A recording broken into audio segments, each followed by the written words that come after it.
అతగాడి రూపేంటని అడిగితే చూపించనా నిలువెత్తు చిరునవ్వుని.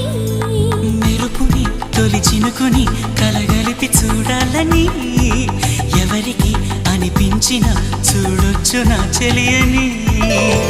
ఇన్నాళ్ళిలా తనొస్తాడని చూడాలట ప్రతి దారిని. ఏ తోటలో తనందోనని ఎటు పంపను నా మనసుని.